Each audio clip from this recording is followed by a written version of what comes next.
Dimanche 27 juin, 13e dimanche du temps ordinaire. Prière d'ouverture. Tu as voulu, Seigneur, qu'en recevant ta grâce, nous devenions des fils de lumière. Ne permets pas que l'erreur nous plonge dans la nuit, mais accorde-nous d'être toujours rayonnants de ta vérité par Jésus le Christ notre Seigneur. Première lecture, lecture du livre de la sagesse, chapitre 1, versets 13 à 15, et chapitre 2, versets 23 à 24. Psaume.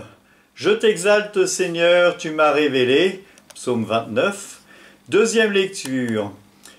Lecture de la deuxième lettre de saint Paul apôtre aux Corinthiens, chapitre 8, versets 7 à 9 et 13 à 15. L'antienne pour l'Évangile. Notre Sauveur le Christ Jésus a détruit la mort, il a fait resplendir la vie par l'Évangile. Alléluia. Évangile de Jésus-Christ selon saint Marc, chapitre 5, versets 21 à 43. En ce temps-là, Jésus regagna en barque l'autre rive, et une grande foule s'assembla autour de lui.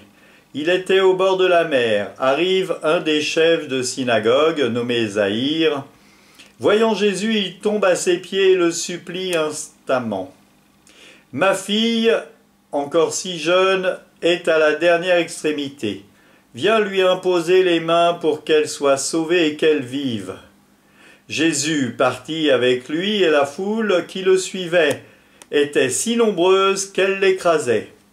Or, une femme qui avait des pertes de sang depuis 12 ans, elle avait beaucoup souffert du traitement de nombreux médecins, et elle avait dépensé tous ses biens sans avoir le moindre amélioration. Au contraire, son état avait plutôt empiré. Cette femme, donc, ayant appris ce que l'on disait de Jésus, vint par derrière dans la foule et toucha son vêtement. Elle se disait en effet, « Si je parviens à toucher seulement son vêtement, je serai sauvée. » À l'instant, l'hémorragie s'arrêta et elle ressentit dans son corps qu'elle était guérie de son mal. Aussitôt, Jésus se rendit compte qu'une force était sortie de lui. Il se retourna dans la foule et il demandait « Qui a touché mes vêtements ?» Ses disciples lui répondirent « Tu vois bien la foule qui t'écrase et tu demandes qui t'a touché. » Mais lui regardait tout autour pour voir celle qui avait fait cela. Alors la femme, saisie de crainte et toute tremblante, sachant ce qui lui était arrivé, vint se jeter à ses pieds et lui dit toute la vérité. Jésus lui dit alors, « Ma fille, ta foi t'a sauvée. Va en paix et sois guérie de ton mal. » Comme il parlait encore, des gens arrivent de la maison de Zaïre, le chef de synagogue, pour dire à celui-ci, « Ta fille vient de mourir. À quoi bon déranger encore le maître ?» Jésus, surprenant ces mots, dit au chef de la synagogue, « Ne crains pas, crois seulement. » Il ne laissa personne l'accompagner, sauf Pierre, Jacques et Jean, le frère de Jacques.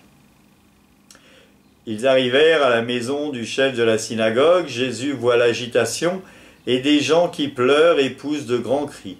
Ils entrent et leur disent « Pourquoi cette agitation et ces pleurs? L'enfant n'est pas morte, elle dort. » Mais on se moquait de lui. Alors il met tout le monde dehors, prend avec lui le père et la mère de l'enfant et ceux qui étaient avec lui. Puis il pénètre là où reposait l'enfant. Il saisit la main de l'enfant et lui dit « Talita koum », ce qui signifie « Jeune fille, je te le dis, lève-toi ». Aussitôt la jeune fille se leva et se mit à marcher. Elle avait en effet 12 ans. Ils furent frappés d'une grande stupeur, et Jésus leur ordonna fermement de ne faire savoir à personne, puis il leur dit de la faire manger. Acclamons la parole de Dieu, louange à toi, Seigneur Jésus.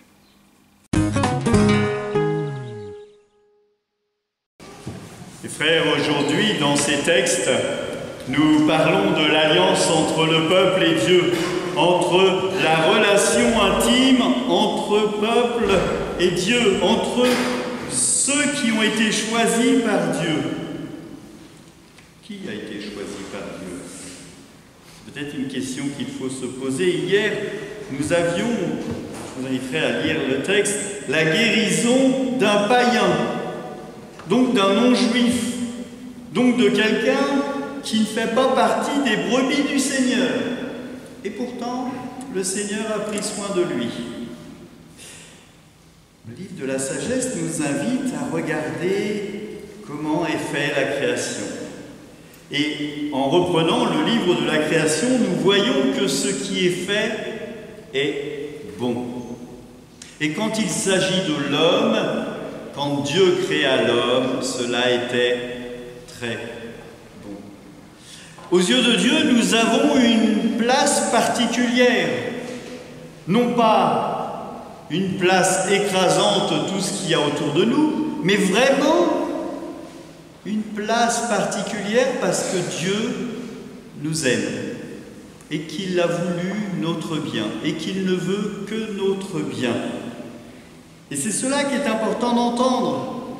Alors, puisque Dieu nous aime et qu'il veut notre bien, nous pouvons, comme le dit le psaume, exalter, se tourner vers le Seigneur et rendre grâce pour tous les bienfaits qu'il nous donne. Et c'est important de rendre grâce et de dire merci.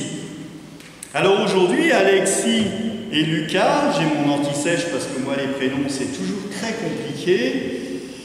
Alors, Alexis, Lucas, je ne me suis pas trompé sur le choix, je sais qui est Alexis, donc normalement l'autre c'est Lucas, mais je sais qui est Lucas, donc normalement l'autre c'est Alexis.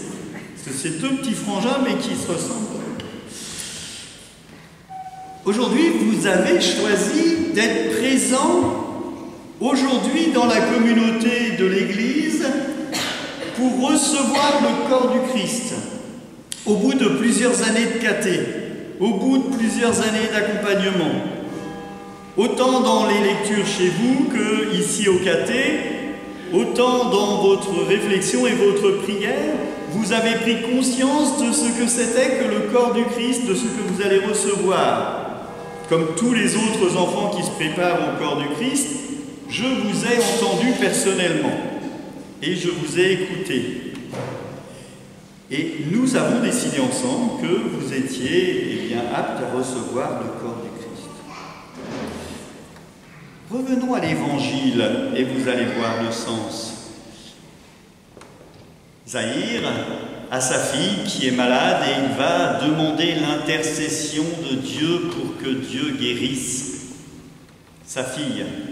Nous croyons que Jésus est Dieu, donc tout va bien jusque-là.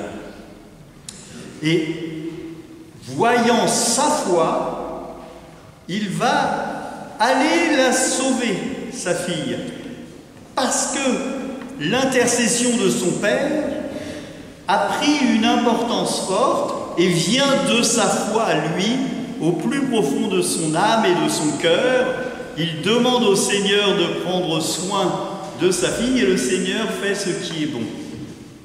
Pendant plusieurs dimanches, nous prions pour les jeunes qui se préparent au caté, qui vont au caté et qui se préparent à un sacrement. À la fin du début du mois de septembre, il y aura la confirmation ici de cette jeune. Et nous allons continuer de prier. Cela veut dire que nous aussi, nous intercédons pour vous, Lucas et Alexis, pour que vous puissiez vous rendre compte de la beauté de l'amour de Dieu. Dans cet évangile, il y a aussi cette femme.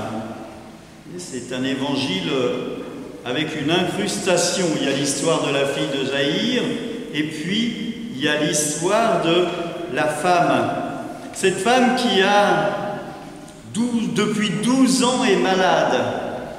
Alors il y a un lien entre la fille et la femme, puisque la fille, elle a 12 ans, et la femme, ça fait 12 ans qu'elle est malade. La femme est au bout de souffle et elle va mourir, la fille meurt. Mais les deux vont être guéris grâce à la foi. L'une, parce qu'elle a osé s'approcher du Seigneur en espérant être sauvée rien qu'en touchant son vêtement. Et la force est sortie du Seigneur. l'autre parce que son Père a intercédé pour elle. Vous allez recevoir le Seigneur, vous allez recevoir le corps du Christ. Et cette force qui va entrer en vous va vous donner bien une force et le don de l'Esprit qui va augmenter en vous, cet Esprit que vous avez reçu au baptême.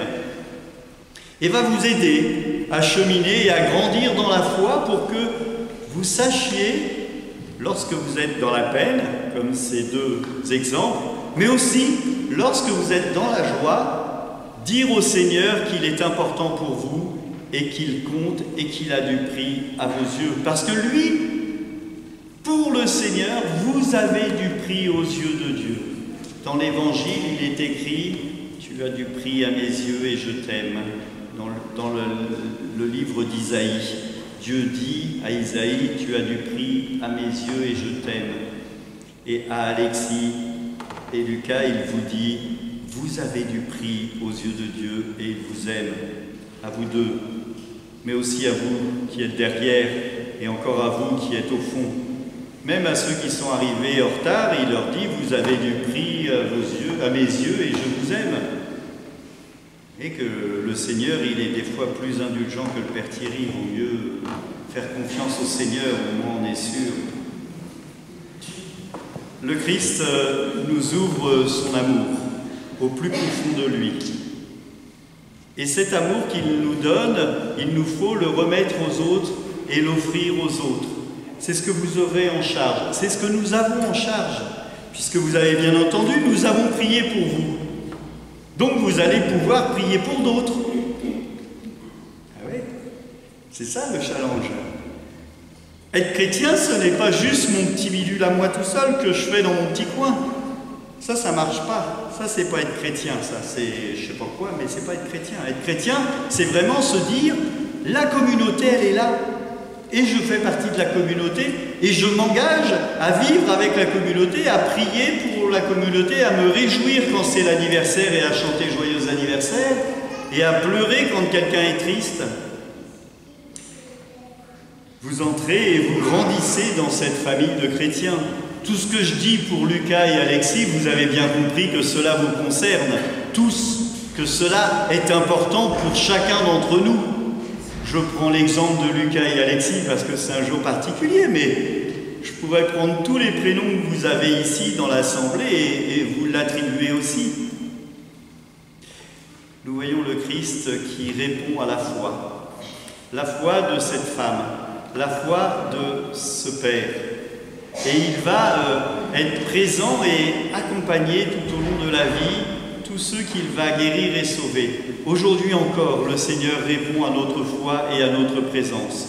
Aujourd'hui, le Seigneur se rend présent dans l'Eucharistie. Aujourd'hui, par nos prières à tous, l'Esprit Saint fera que ce pain et ce vin deviennent corps et sang du Christ. Et cela est important de être sûr, c'est notre foi. Et vous avez bien entendu, par la foi de Zahir, par la foi de la femme, va, ta foi t'a sauvé. Va en paix. Et pourtant, cette femme, elle aurait dû être lapidée, parce qu'elle n'avait rien à faire là. Elle était impure et elle n'avait pas à être en plein milieu de la foule. Et le Christ lui dit qu'elle a bien fait. Alors, il nous faut accueillir tous ceux qui sont présents, tous ceux qui viennent dans l'Église, tous ceux qui se tournent vers le Seigneur. Non pas parce que ça nous fait plaisir, mais parce que le Seigneur les attend, parce que le Seigneur est présent avec eux, et parce qu'il va les aider à grandir, et qu'il leur offre sa foi et son amour. Amen. Jésus priait ainsi: pour ceux qui croiront en moi, je te demande, Père, qu'ils soient un en nous, afin que le monde reconnaisse que tu m'as envoyé. Que Dieu Tout-Puissant vous bénisse tous, Père, Fils et Saint-Esprit. Alors n'hésitez pas à vous abonner à la chaîne, à partager cette vidéo et à mettre un pouce en like pour dire que cela vous a plu, et vous pouvez mettre un commentaire. Bonne soirée, prenez soin de vous, à bientôt.